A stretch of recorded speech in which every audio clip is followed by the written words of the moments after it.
morning. Thank you for joining us. I hope everybody's well. Welcome to you and welcome to Carla. Hi. Oh, is that it? Sorry, did you want more? Good morning, Caroline. How are you? I'm well. I've just spent the last 10 minutes telling you how grumpy I am, how ill I am, and how generally full of malaise I am, and how disgusted I am with the state of my neck. But other than that, great thing. Shall I rephrase? How would you like the world to believe you are, Caroline? Marvellous. All good here, thank you. And how are you? I'm okay, yeah. Yeah, I'm okay.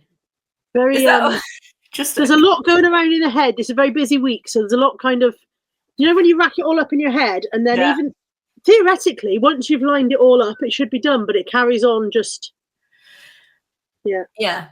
In fact, yes, I know exactly what you mean, because I was going to text you earlier and say, can we do this later or at another point? Because A, I'm not in the mood to be entertaining on the internet, and B, I've just got so much stuff to do. And then I thought, if we don't, I thought if we don't do it, I thought it'd just be going round in my head, like that thing you just said. That's another thing that I've got to do, yeah. Well, I was you this week. I'd forgotten we were going to do it until you messaged this morning. So, no problem, it's fine. It's definitely on my to-do list. To be fair, we did discuss it over a week ago, didn't we? And it was a sort of fleeting thing. Yeah. So anyway, here we are. And today we are talking about things I would tell my 20-year-old self if I could go back in time. And we asked you guys what you would tell yourselves, and you replied on Instagram and on a YouTube post, and there's lots of good stuff. But first of all, let me ask you, Carla, if you could go back in time, what would you tell your 20-year-old self? God, I feel like my energy level's getting lower and lower and lower. Wake up! It's an interesting one, because by 20, I had already made some quite stupendous, life-altering decisions, choices, actions. By 20, I had already set sail on a irreversible course, I suppose. You know what I mean? I had a child. I had a child at 17. I was 17, nearly 18. So by 20, I was already a young parent, and some of the life choices I'd made were already irreversible. Decisions you make, like, oh, you know, I'm going to go and study so-and-so, you can get a year into that course and go, this isn't for me, and tack off in a different direction. Once you've had a child, you can't go, this isn't for me. You know, you can't go, oh dear, I'm change my mind about this. It's a bit of a permanent one. Sorry, I just need to open my window. Okay. Oh, right, I've done it. Yes, it's a very permanent decision, that, isn't it? Yeah. So I think a lot of people would have at that point looked at me and thought, oh, you're so young, maybe you've made a mistake, maybe you've made some reckless life choices along the way. And actually, when I look back at my life, the age at which I had my child was really fortuitous. But that's not the subject in hand today, is it? The subject in hand today is what would I tell my 20-year-old self? So I tried to look back at who I was at 20 and how I was dealing with the decisions I'd made, how my life was looking, and whether I was happy with the way it was going at the time. And I think perhaps the people around, dogs are about to go for their walk. Oh, that's a moment of great excitement then. Much fight going on with the dogs. Yeah. And there could be more and more shouting. I'm trying to kind of space my words between the yelling. It's not actually coming through as loudly as you can probably hear it. Okay. And now I forgot what I was saying. You were saying that when you were 20, you made your life decisions. Yeah. And I was reasonably happy with the choices I'd made. I can't tell you whether the people around me thought I'd made the right ones. They were probably hanging their head in their hands and going, oh, look at her. She's 20 years old. She's got a kid already. She's in a council flat. She's blown any chance of further education. She's, you know, but I was quite happy with with my life as it was at that time. By 20, Anthony was in nursery. I think Anthony, I had him just before my 18th. So by the time I was 20, he was 2 and a bit. He went to nursery 3 or 4 days a week. And while he was at nursery, I slept because I worked nights. I worked nights at a petrol station for a while. And my neighbour looked after him at night. He went for a sleepover most nights. So he would spend the evening with me. I'd get ready for bed, and then it was bedtime. I would take him downstairs, and he'd be put to bed in his little sleepover with his friend who he went to nursery with, and he was quite cheerful about that. And so I was probably quite happy with my life at 20. So I don't think I'd be telling myself, oh, you know, you've got to change anything. No. I think I would tell myself, if I could go back now and tap 20-year-old me on the shoulder, is that what we're saying? I think I would tell myself, be careful of who you are spending your time with. Be careful of who you are spending your time with. Some people are taking advantage of your situation in life. Now, that makes me sound like I was some kind of lottery winner, but I wasn't. What I was a 20-year-old with a council flat and no parental oversight. So some of the people who were spending time with me were possibly there because of the freedom that my lifestyle represented to them when they were still living under parental guidance. Oh, interesting. Right. I have never been a drug user. I'd like to get that because people could listen to this and think, oh my God, she was running the crack den. She was running a brothel and supplying the entirety of Bristol with drugs. I've never been a drug user and I've never been a drinker, but people were able to come to my flat and relax, I suppose. So, you know, they could drink without fear of what their parents might say. And if they drank too much, they didn't have to drive home because they could sleep over because there were no parents going, why are all these drunken people around the place? And now that sounds like I was having a lot of random parties with a lot of drunken people and my son was amongst it all. And I promise you he wasn't. I promise you he wasn't. It wasn't every night. It wasn't all the time. But occasionally, perhaps people were taking advantage of the freedom that they saw available in my life. Yeah, and you thought, yeah, weren't the friends that you thought they were. Yeah, exactly. Perhaps I thought they wanted me for me, wanted my friendship for me, and perhaps they wanted my friendship for freedom more than me. So I think I tell myself to be careful who you're hanging around with. That's really interesting because one of the things I would go back and tell myself is not to let myself be taken advantage of by friends. Yeah. I have had some shite friends in my life, let me be honest. And I've had some lovely friends as well, don't get me wrong. But I have put up with too much for too long. And in some cases, I regret that quite a lot looking back over my life. So that's one of the things I'd tell myself as well. Yeah. I would certainly tell myself to be more careful with my choices of men. Definitely. Now, I don't know what age you met Ashley, so you must be very careful about it when you tell yourself to be more careful of men. But it was well after I was 20. I had boyfriends who were probably not good choices. I had boyfriends who were, when I was 20, I was kind of on the grunge scene and the punk scene and I was a bit gothic, and I probably didn't make. I went for guys who looked like they ought to be the lead singer of a rock band, and I definitely went for guys based on their looks and their style, rather than the content of their heads or their attitudes. I wonder what that was going to be. The content. What did you think I was going to say? Oh, dear. Rather than their intelligence or their attitude or their sensibilities, maybe. Their sense and sensibility. Yeah. So I definitely tell myself to make better choices where men were concerned and to value myself more. To be fair, I think as long as you didn't marry any of them, or you know, as long that's okay. I think making bad choices with partners is part of growing up, isn't it? Yes, I think so. Yeah, but I think I would, if I could tap me on the shoulder, I just not that one. Not stay away from that one. That one's an absolute idiot. Yeah, looking back, I do question some of my choices. I didn't value myself very highly. I had there's whole chunks about my childhood that I've never opened on the internet and don't particularly want to necessarily.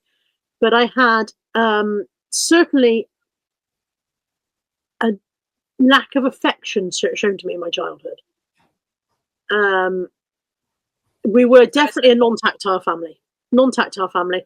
Nobody ever cuddled. Nobody. There was no kisses goodnight. There was the only time anybody ever held my hand was to cross the road. And I think what that gave me was a misconception of what affection means and how somebody can be affectionate towards you without having any genuine feelings of love towards you. How they can definitely show you physical affection without any. Yeah, you were coming at it from a skewed perspective to start with, so you can't really blame all of those bad choices on yourself, can you? Yeah, I think younger me probably believed that if you want to touch me, it must mean that you love me. Yeah. Older me has become wise. Why am I holding a toothpick? I was about to say, do you need a comfort break? Picked something up and fiddled with it. Yeah. Oh. I'll play with the remote control instead. What's going to be turned on? I'm not sure what this is the remote for. You know, Ashley's just built. I'm going to segue off completely. You know, Ashley's just built the Millennium Falcon, the big Lego Millennium Falcon. Yeah. He's got a light and sound kit that's part of it that he's added to it that comes with one of those little remote controls. And we've had a weird instance where, you know, downstairs by the entrance to our cinema room, when you come in through the porch, the glass doors, and there's a big poster up over the fuse board. I think it's Tom Cruise in one of the films, isn't it? I can't remember which one. Top Gun. Yeah. And that actually lights up that thing. It's got a separate remote control. Well, imagine our surprise when it was on very frequently of late, and neither of us had turned it on. It's obviously connected to the remote control. It's on the same frequency as the Millennium Falcon. It took us about a week to realise why this bloody thing kept getting turned on. You turned that poster on? No. Yeah, we were like accusing them. Was it you? Well, it wasn't me. So yeah, these are the things that make us think we've gone senile, aren't they? Absolutely, yeah. Yeah. Anyway, that was miles off the thing. Shall we have a look at some of the little quick Instagram responses we got? Yeah. You had quite a lot of responses, didn't you? Yeah. Let me just start with a whole selection of ones on a theme. Sue Homebody says that she'd tell her 20-year-old self, don't think you're fat when you no longer fit in size 10 jeans. Oh, that's a good one, yeah. There's that saying, isn't it? I wish I was as fat now as I was back then when I thought I was enormous or something like that. Absolutely. And I'd say this, that's one that I'd say to myself as well. Yeah. Sarrow Smokey says, you're not as fat as you think you are. There's Bernie Barnes 2018 says, you are not fat. That's a common theme then, yeah. L&B84 says, stop dieting in big letters. 8 stone is not fat, for goodness sake. And there's another one. Gun7838 says, don't eat that cake. So yes, interesting. Mine would have to be, you are not fat yet, but you will be if you're not careful. Because at 20, I was curvy and almost definitely overweight, but I wasn't anywhere near the size I got to. Well, funnily enough, Amanda M50 says, you're not fat, you're a size 14, and in 40 years' time, you'll be a size 22 because of dieting. Yeah. One more on that subject. Noeline MC says, don't get fat. Try and control your weight. Do not stick your head in the sand. It's no fun for being a fat adult. So the whole gamut there, from don't diet to do diet to... Yeah, from the people who were getting fat and would have liked to stop themselves, and the people who were trying to stop themselves getting fat and weren't fat anyway, yeah. Absolutely, yeah. So, but it's definitely a theme. Weight is definitely a theme. And it's interesting because although obviously I've had weight struggles and been overweight almost my entire adult life, it's not one that I thought about when I thought what I would go back and say. Yeah. So, I've got a similar comment from Stephen on Facebook. Now, this is Stephen, who his username was Stall69, but he's now Stephen Pepperpot on Instagram. Yeah. And his comment was, I would tell my 20-year-old self that every negative thought I had about the way I looked then would eventually be replaced with dreaming of being able to look like that now. Yeah. Yeah, that's a very true thing, isn't it? My 20-year-old neck, I never appreciated it enough. I would definitely tell my 20-year-old self that haircut doesn't suit you, grow it out, because I had very short. Do you remember Bros? Do you remember Bros with their flat tops? I had an approximation of that. I looked more like Craig from Bros than I did the twins. So the dark-haired guy with the gelled. But yeah, I had an approximation of that. Which, bear in mind, it was the very late 80s, early 90s. It was I was 20 in 1993, so it wasn't too out of style for the era. Quite a lot of women had short hair. It was an Annie Lennox thing as well, but it didn't suit me necessarily. I think we all had hairstyles that didn't suit us in the 80s, though, didn't we? But I had short hair for years and years and years, because every time I tried to grow it out, it would get to that awkward stage, and I would pick up and take it off again. So, yeah, that awkward growing out stage, that's not fun, is it? Yeah. So just going back to, sorry, I've got two sets. What am I doing here? I've got two sets of screenshots, and I've got a load of things I must buy in Home Bargains, pictures from someone's TikTok video in between.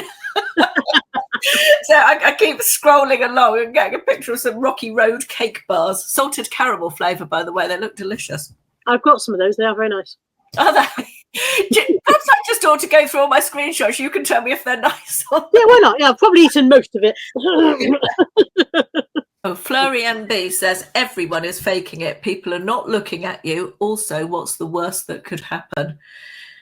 I think that's interesting, isn't it? Everyone's faking. I think that's very true to a certain extent. But I suppose most of that is sort of related to confidence, isn't it?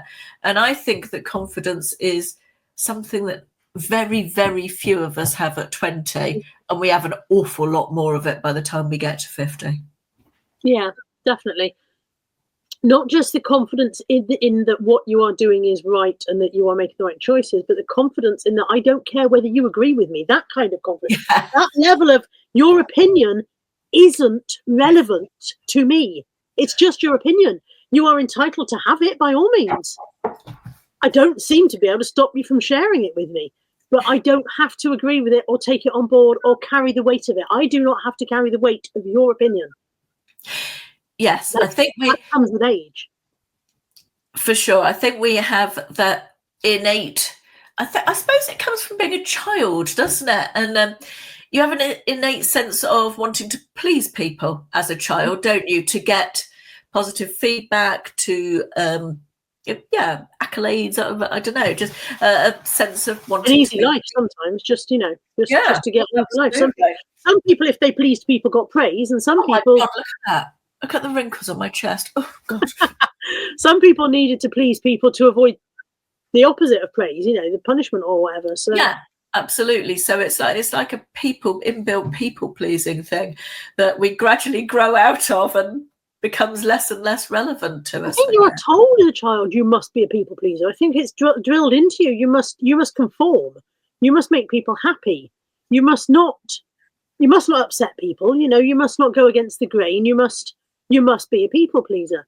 And I think that's maybe a message that's got blurred along the years between it's important not to hurt people. Yeah. But that doesn't mean you have to hurt yourself to not hurt others, True, isn't it, I think?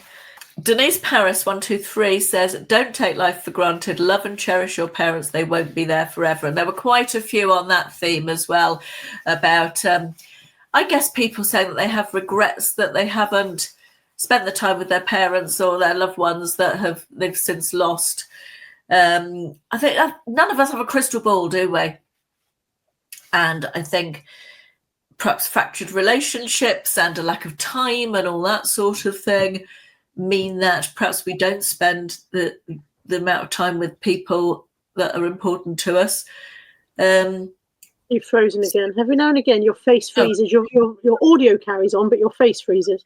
I think my camera or my computer just goes, it was so fucking boring, Caroline, that I'm going to stop recording you. Your computer's just falling asleep. Do I have to listen to this shit on a bank holiday? It's going, have you got nothing better to do? Sorry, I'm going to have to go and get a Strepsil. Okay. I'll be two sec. But I could feel my voice going. Yeah. Sorry. I've got one from it's Macready Colleen on Instagram, so I presume that she's Colleen Macready. Life is going to be an adventure. Relax and enjoy the ride, and don't sweat the small stuff. It doesn't matter. That's one that I need to tell myself. So apologies, everybody. I've got a cough sweet in my mouth. Perhaps I should eat that and then start talking. Okay. It's going to take ages. It's a strepsil. They take ages to finish. We'll be here like this. Yeah, I'll just carry on. I don't know. Is that really bad? No, just stick it in your cheek.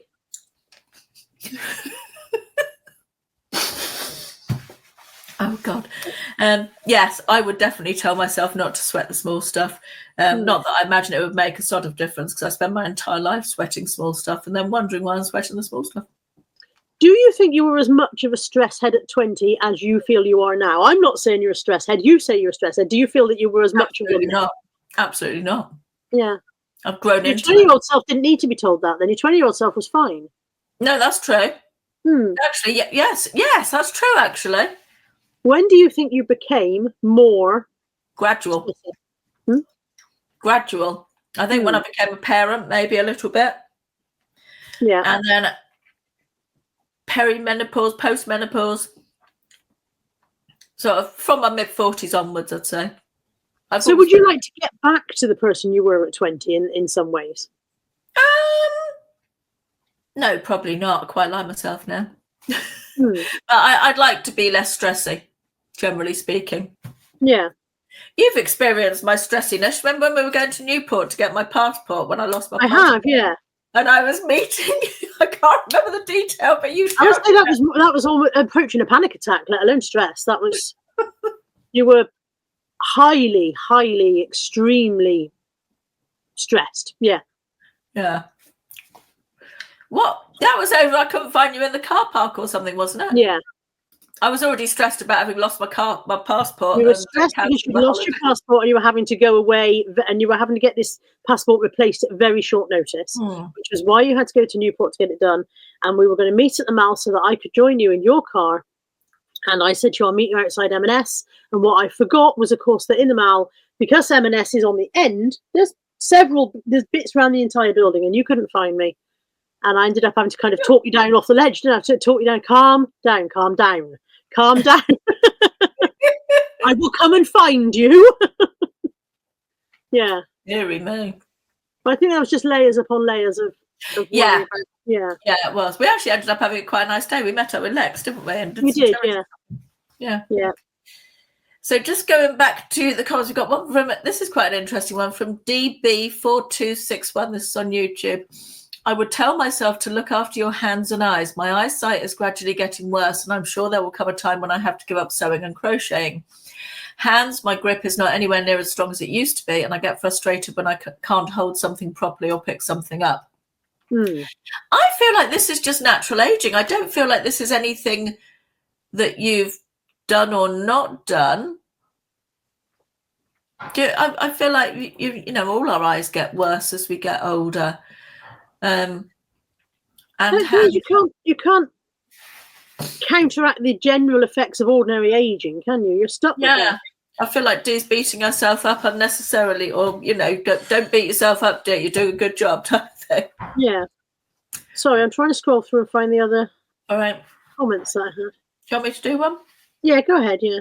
Pam 14321 says, I tell myself to have more fun and not settle down so young. Also not to take myself so seriously. That's an interesting one, because you obviously did settle down very young. Sort of. Domestically, I settled down and had a home and a child and whatever, but whether I settled down... It's a difficult question, obviously, but if you were given your time again, would you still have your kids so young? I mean, obviously you still have them because they're nice kids and you like having kids and all that sort of thing. It's an interesting one, because having my children when I did is what meant that I was able to get a council property. Now, I don't mean that to sound as though I had children so I could get one, but when I had my children, council properties were more available, and I was lucky enough to get one due to my circumstances, where if I hadn't had my children, I would not have qualified for council property when I did, and I probably would never have been able to get one.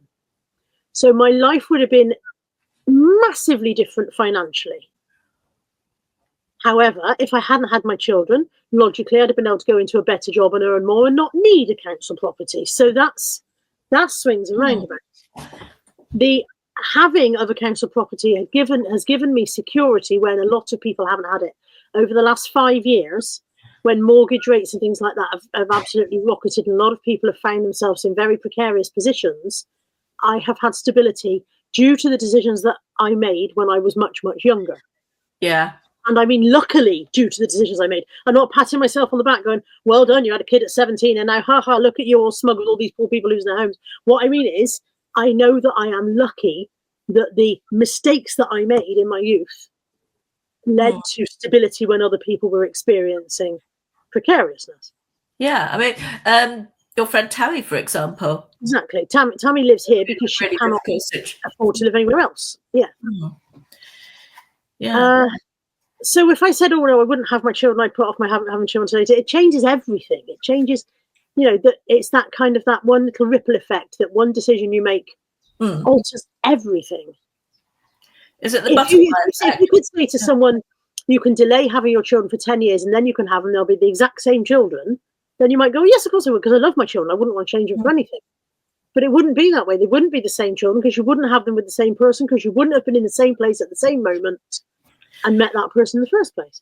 If I hadn't had a council property when I had Anthony, I would never have met Natalie's father, because I wouldn't have lived in that area. And I met him by chance in that area. And so all of these things that have a knock-on effect. Yes. I don't think I would change my life. It's like there was a TV series, there's infinite possibilities from every single action and decision. I think I would like to have changed my attitude towards money. I was far too relaxed with regards to money, and I think I would love to change that.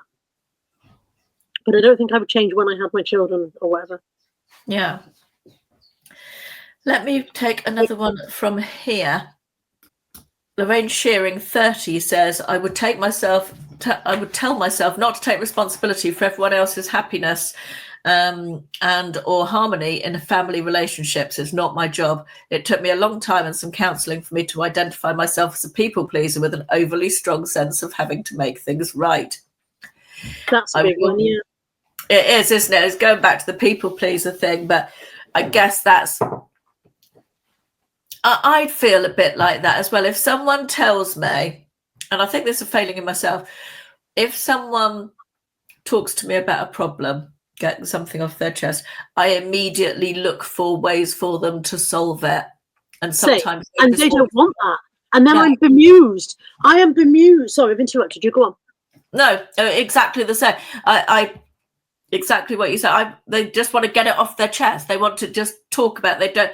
I mean, I've even had someone say to me in the last year or so, I'm not looking for a solution. I just want to moan about it. Yeah. I think that's the thing. One of the aspects of the way my brain works is that I don't recognize when people don't want me to give them a solution. I assume that if you've presented me with an issue, it's because you want a solution found for it, and that my role in that conversation is to help you find a solution. Yes. And then when I offer them a solution and they maybe knock back that solution for various reasons, then I feel affronted. I'm like, well, why did you come to me with this problem? Why did you come to me with this problem if you didn't want a solution? I can't wrap my brain around why you would present me with your issue if it's not that you want to help me to help you solve it. And it's taken me years to realize that sometimes people just want to vent. Sometimes people want to go on and go back to their problem and it'll be fine. And I'm like, but you told me it was a problem. And so then it colors the way I view people afterwards, because I'm like, but you told me you weren't happy. You've told me you weren't happy with X, Y, Z. So why are you continuing X, Y, Z? And why are you presenting to the world as though you are happy when I know you're not? I had a specific incident of someone who came to me and told me something very personal about their relationship situation. They told me something very specific about their relationship situation, which to me was the only solution to that is for you to get out of that situation. You have to go immediately. That won't get better. And then I have seen that person and on their Facebook presence presenting a very different picture.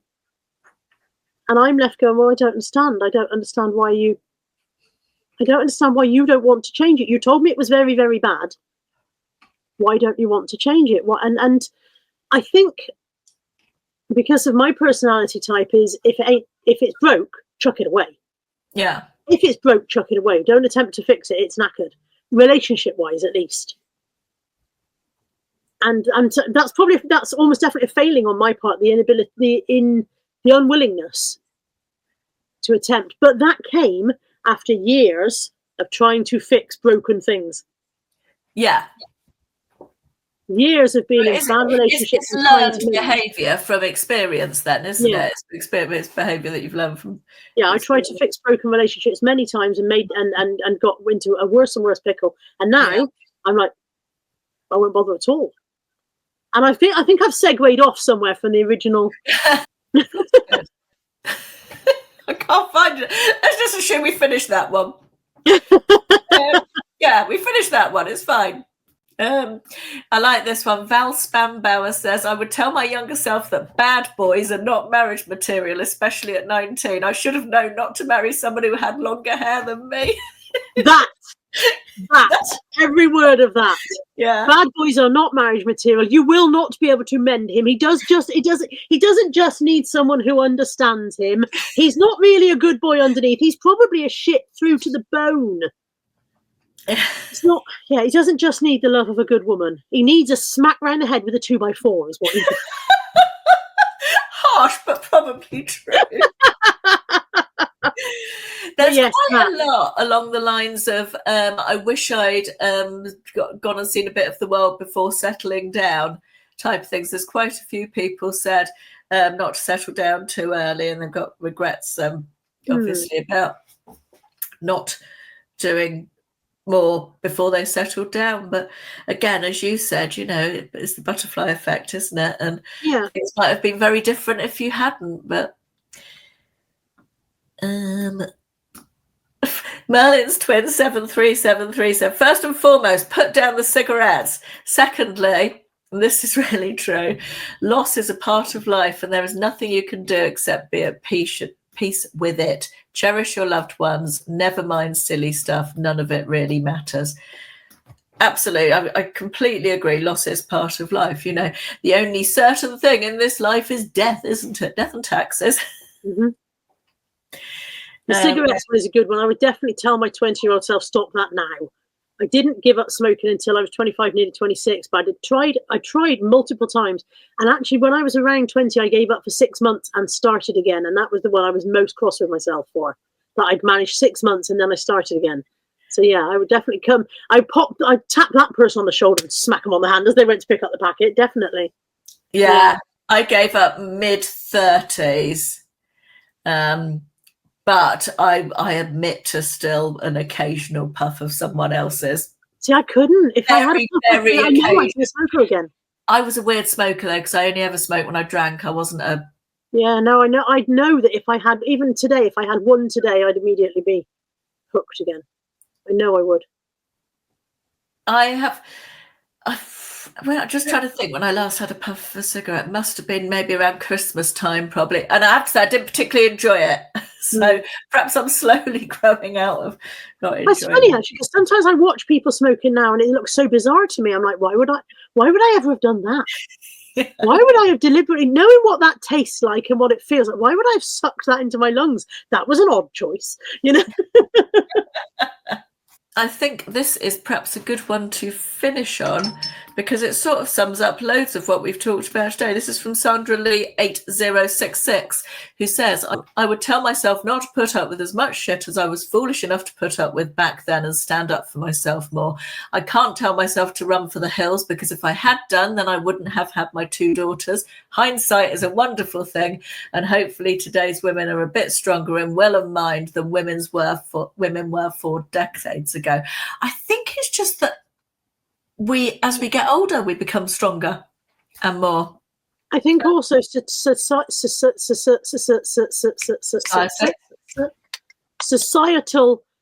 I'm going to go again.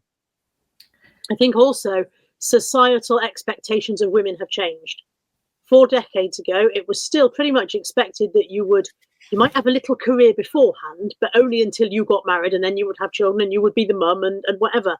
And 4 decades on, it is not expected. Nobody says to you, so when are you getting married anymore? Nobody's going around saying to 20-year-olds, so are you getting married anytime soon? Because 20-year-olds are looking at you as if you are absolutely, sorry, I'm 20. Whereas in the early 80s still, at 20, you were considered to be getting on a bit, actually, if you haven't got a boyfriend yet, We were reaching the age of shoulder pads and power women and strutting around in tight suits, but we were still expected that wasn't going to be forever, was it? That was just going to be until you did the other thing that you were always going to do eventually. I guess so, yeah. Yeah. And so I think women possibly got into and stayed in relationships that weren't ideal because it was just what you did. You were going to, Absolutely, yeah. Possibly they did. I am just looking to see if we've got any other little quick ones from Instagram. Got UK man 1234 said, "You take chances and don't be afraid of change. Embrace it."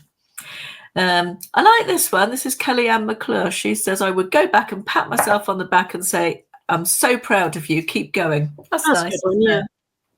I've got Jan Ford on Instagram said, "Moisturize, take care of your back and diet while you're young." And then Bev Robinson came in with, "Embrace the lyrics from Baz Luhrmann's song, Everyone is free to wear sunscreen." Such a good song, that. I love that. Artemis Thrift said, "One day you'll not give one flying bleep what others think of you, so maybe start doing that now. It'll free you." Yeah. That would be good, yeah. Yeah. Well, I think that was a good chat. I think we were quite deep, weren't we, today? Yeah. A bit deep. I'm sure we segued off in several random directions, as usual. But still, I digress. Still, I digress. Carla says that is my catchphrase on YouTube. Excuse me if you could. You'll catch yourself saying it now. Now, you'll be like, "Oh, there I am again." I know I say, what's the other one? Side note. I say side note all the time, which is effectively the same thing, isn't it? Because that's just before I digress, I say that. That's what I say just before I digress off, before I segue. Yeah. Anyway, thank you, Carla, for joining me. Thank you for having me. For joining us. We will be back on Carla's channel in a few weeks, I expect. With another topic. Yes. We'll see you all soon. Bye. Bye.